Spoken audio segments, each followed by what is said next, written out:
కాంగ్రెస్ మంచిగా ఉందా లేకపోతే బీఆర్ఎస్ గవర్నమెంట్ ఉన్నప్పుడు మంచిగా ఉండేనా? బీఆర్ఎస్ గవర్నమెంట్ ఉన్నప్పుడే మంచిగా ఉంది. అంటే అంతగానం బీఆర్ఎస్ గవర్నమెంట్ ఏం చేసింది అంకుల్ మీకు? చేసిందంటే అదే మంచిగా చేసింది. ఏ పని చేసినా అదే మంచిగా చేసింది. ఇప్పుడు కాంగ్రెస్ మంచిగా చేస్తలేదు అంటారా? చేస్తలేదు, అన్నిటి టార్చర్ పెడతాంది. ఫ్రీ బస్ పెట్టింది కదా అంకుల్, ఎందుకమ్మా అనవసరంగా అది మంది కొట్టుకొని చేస్తానికి అది పెట్టి ఏం ప్రయోజనం ఉంది దాంట్లో? అది పెట్టకుండా లేడీస్ కి ఏదైనా జాబ్లు ఇచ్చినా ఏదైనా ఇచ్చినా మంచిగా ఉంది. ఎందుకు మీరు అది అనవసరంగా పెట్టుడు అనవసరం, అది తీసేసిందే మంచిది. మరి మళ్ళీ రేవంత్ రెడ్డి వస్తారంటారా? వచ్చారు అని చేస్తే మన చేతిలో ఉంది, జనాభా చేతిలో ఉంది.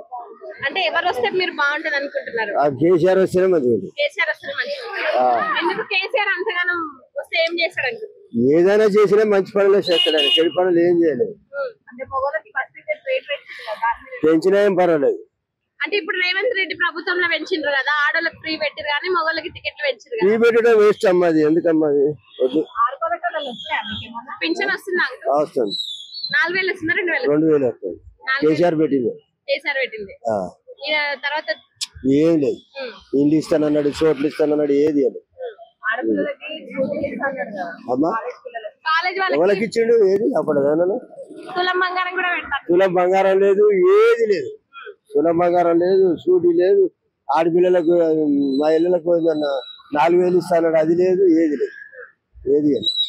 మళ్ళీ తర్వాత కేసీఆర్ వస్తేనే బాగుంటది.